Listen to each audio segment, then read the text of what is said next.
휘어질 것이며 진홍빛과 같이 붉어도 양털과 같이 휘어질 것이다. 너희가 기꺼이 하려는 마음으로 순종하면 땅에서 나는 가장 좋은 소산을 먹을 것이다. 그러나 너희가 거절하고 배반하면 칼날이 너희를 삼킬 것이다. 이것은 주님께서 친히 하신 말씀이다. 아멘.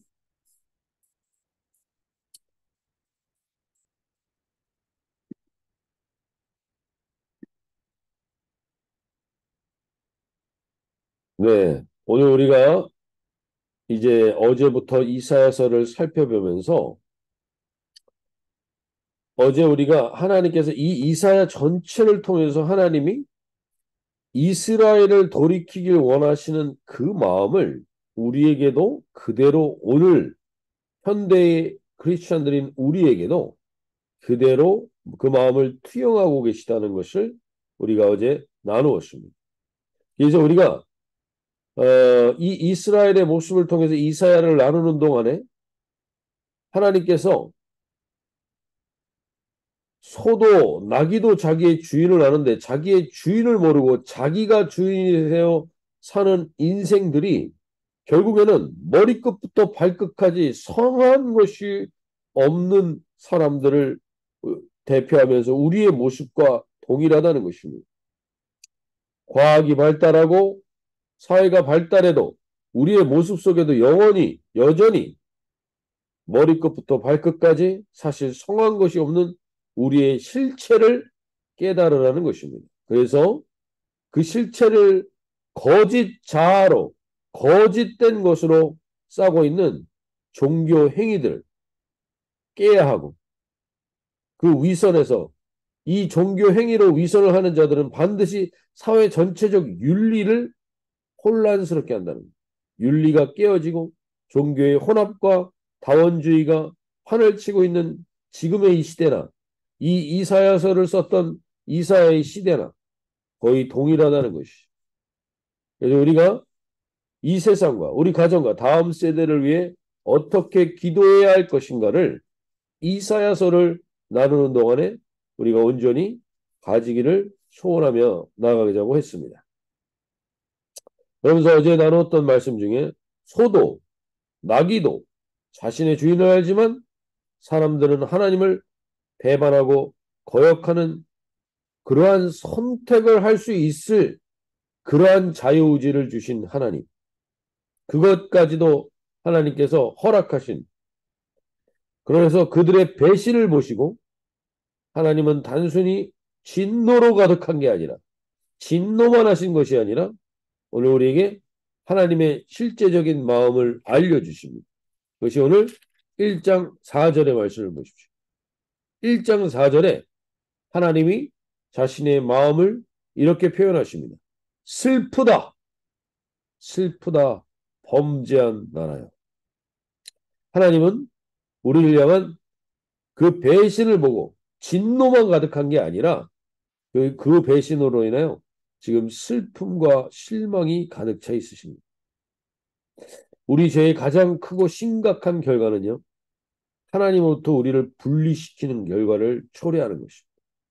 그러면서 오늘 이렇게 얘기하죠. 4절에서 그들이 여호와를 버리며 이스라엘 이 거룩하신 이를 만홀히 여겨 멀리하고 물러갔다. 하나님을 버리고 업신여기고 등을 돌렸다는 거죠. 우리 교회를 포함해서 지금의 현 시대의 한국 교회와 이 교회들 대부분이 사실은 바로 이 죄에 대한 명확한 인식이 필요한 겁니다. 우리가 그래서 지난 주일에도 우리의 죄를 정확하게 인식하지 못하게 하는 거짓자, 내면 아이와 이 거짓자에 대해서 나누었던 것이 사실은 어떻게 보면 우리 시대의 이 교회들이 그 내면 아이와 거짓자처럼 죄를 제대로 바라보지 못하게 하고 그로 인하여서 우리가 성숙한 자녀로 성장하지 못하게 하는 그러한 가장 중요한 요소 중에 하나가 죄에 대한 명확한 인식이었습니다. 죄에 대해서 우리가 명확한 인식을 갖지 못하면 우리는 그것으로부터 벗어나기가 어려운 것입니다. 하나님은 우리를 전쟁의 위험 속에 여러 가지 절망스러운 상황 속에 두실 때 그럴 때가 있지만 그 이유는 철저하게 우리가 죄에 대한 인식과 그로 인한 돌이킴을 원하셔서 그 과정을 두시는 것이라는 겁니다. 하나님은 우리를 향한 하나님의 마음이 재앙이 아니요 평안이라고 분명히 말씀하십니다. 오늘 우리가 이 돌이키기를 원하시는 하나님께서 우리가 그 돌이키길 원한다면 그 돌이킴은 결국 죄에 대한 명확한 인식에서부터 시작된다는 겁니다. 그런데 하나님이 정말 견디기가 힘든 게 무엇인가? 그것은 자신들이 철저한 죄인이라는 것을 인식하지 못하게 하는 종교 행위들 때문에 하나님이 정말 견디기 힘드시다고 하는 내용이 오늘의 주된 내용입니다. 그 종교 행위의 첫 번째가 오늘 11절입니다. 11절에서 이렇게 얘기합니다. 여호와께서 말씀하시되 너희의 무수한 재물이 내게 무엇이 유익하냐?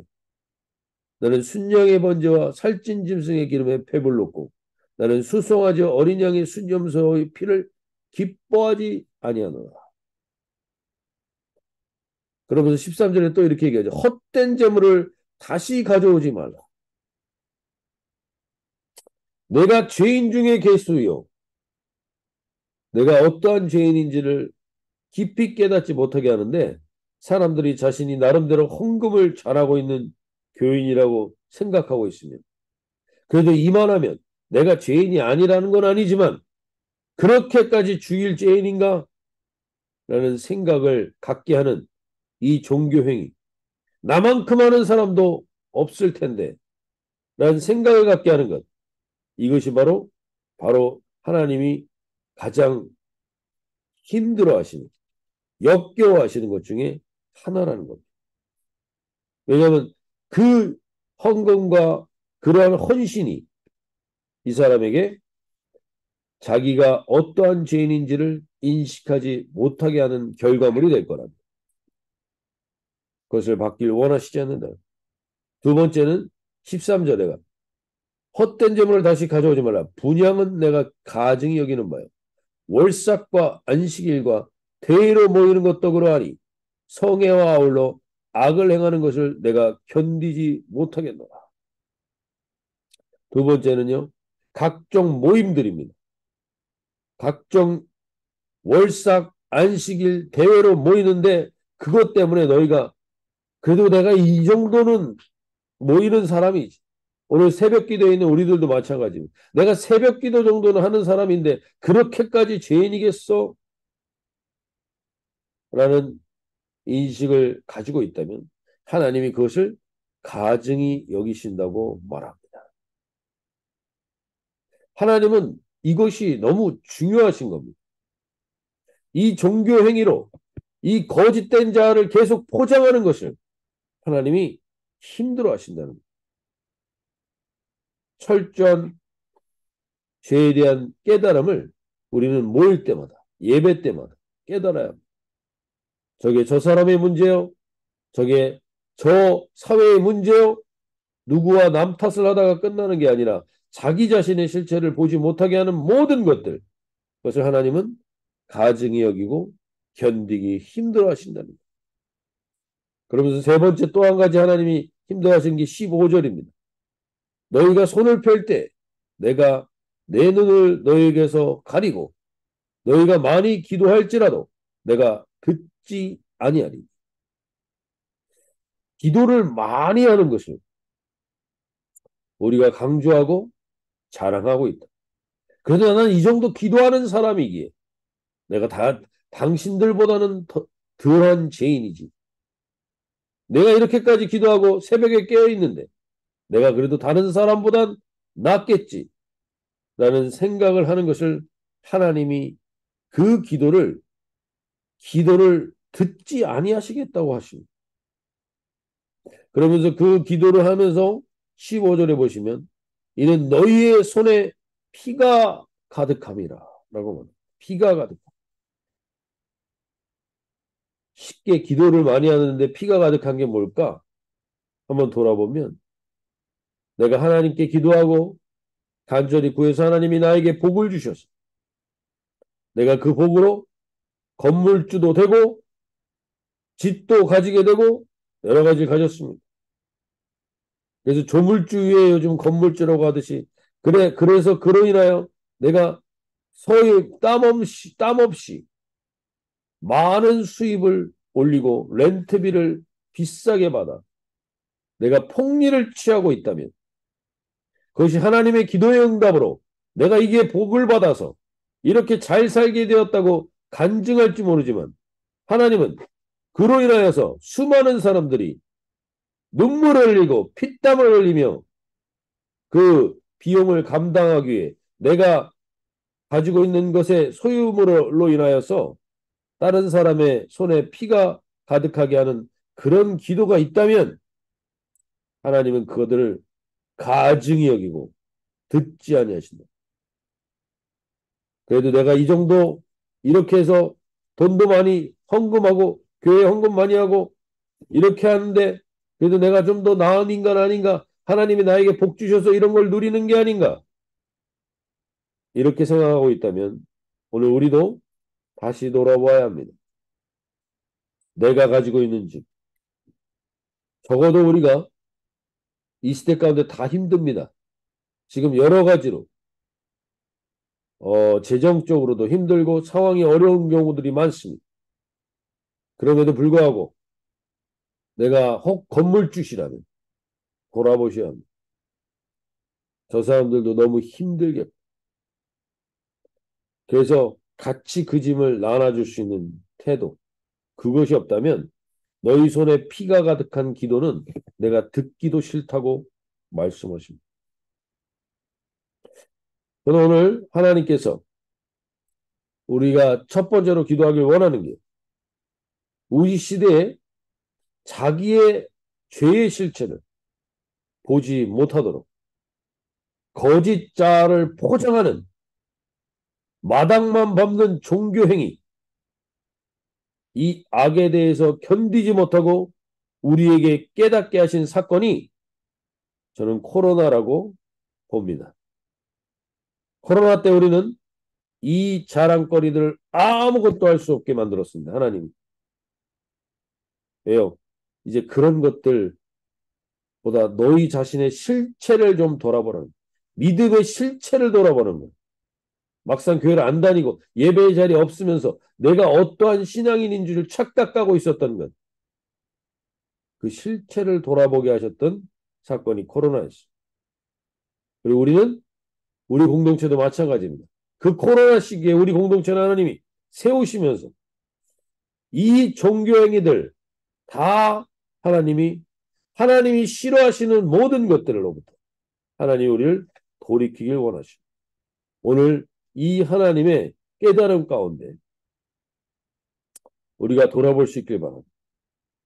마담만 받는 종교행위가 아니라 우리의 죄악된 실체를 돌아보며 하나님 앞에 개개인이 우리가 이번 주일에도 나눴던 것처럼 내가 죄인 중에 괴수라는 것. 그 고백이 그렇게 힘들 것 같지만 그 고백을 하는 순간 우리는 이제 그 모든 거짓된 자아와 세상 가운데의 시선으로부터 자유케 되는 것입니다. 왜냐하면 나만 죄인 중에 괴수가 아니라 이 땅에서 괜찮다고 하는 모든 인간이 다 죄인의 중에 괴수이기에 의는 없고 하나도 없기에 그렇게 우리는 이제 그 죄로부터 더 이상 묶여 있지 않게 되는 것입니다. 오늘 저와 여러분이 이것에 다시 한번 깨달을 수 있길 바랍니다. 제가 이렇게 얘기하는 것이 그럼 목사님은 그렇게 생각하냐? 죄인 중에 괴수라고 생각하냐? 생각합니다. 근데 그것이 힘들 것 같지만 그것을 내가 인정하는 순간 내가 이 세상에서 얽어매 있던 사탄의 모든 멍에와 흉악의 결박으로부터 자유케 됩니다. 왜냐하면 그 죄인 중에 계수의 유일한 소망은 오직 예수 그리스도밖에 없기 때문에 자랑할 것도 없고 나타낼 것도 없고 주장할 것도 없는 자신의 실체를 보게 될 때 진정한 자유가 임할 수 있기 때문에 우리는 이 고백을 하는 겁니다. 죄책감을 주기 위해서 이 고백을 하시라는 게 아닙니다. 모든 인간은 다 마찬가지라는 사실. 그런데 이걸 인정하는 순간 우리는 진정한 예수 그리스도에 대한 간절한 갈망으로 설 수 있기 때문입니다. 그래서 오늘 하나님께서는 분명히 이렇게 말씀하십니다. 16절 말씀. 너희는 스스로 씻으며 스스로 깨끗하게 하여 내 목전에서 너희 악한 행실을 버리며 행악을 그치고. 여기서 스스로라는 말이 강조되고 있는데 이 스스로라는 말의 핵심은 너희가 어떻게 더러운지를 스스로 깨달아야만 스스로 돌이킬 수 있습니다. 내가 죄인 중에 괴수라는 것을 스스로 깨달아야만 스스로 돌이키게 되는 겁니다. 스스로 네가 어떤 행실을 하라는 게 아닙니다. 첫 번째 뭡니까? 스스로 씻으며 내가 더러운지를 알아야 씻으며 내가 더러운지를 알아야 깨끗하게 되는 거 아니겠습니까? 내가 더러운 중에 더러운 사람임을 깨닫게 될 때 하나님은 만신창이가 되어 있는 우리를 돌이키게 하십니다. 내 목전에서 너의 악한 행실을 버리며 행악을 그치라. 더 이상 나를 무시하지 말라는 겁니다. 목전에서 악한 행실을 버리는 건 내가 너 앞에 언제나 있었다는 겁니다. 더 이상 날 무시하지 말라. 그러면 하나님께서 17절에 이 과거에 대한 내용입니다. 16절은 과거의 것에 대해서 네가 명확하게 알라는 겁니다. 너의 실체를. 그러면서 17절은 미래에 대한 하나님이 소망을 이해하게 주는데 그것이 선행을 배우며 정의를 구하며 학대받는 자를 도와주며 고아를 위하여 신원하며 과부를 위하여 표노라 하셨습니다. 이걸 내가 어떻게 해야 되는 행동으로 저와 여러분이 돌아보시면 이것도 되게 복잡해질 수 있습니다. 우리가 어떤 행위적인 내용 이전에 이 내용을 잘 돌아보시면 선행을 배우고 배운다란 늘 배우는 태도를 가지고 있으며 학대받는 자를 도와주고 신원 변호하고 하나님 변로다라는 거죠. 이 얘기의 핵심은 예수님이 이 땅에 오셔서 하셨던 행위를 돌아보시면 예수님이 이 땅에 오셔서 선한 것이 무엇인지를 우리에게 보여주셨습니다. 정의를 구하는 것이 무엇인지를 보여주셨습니다.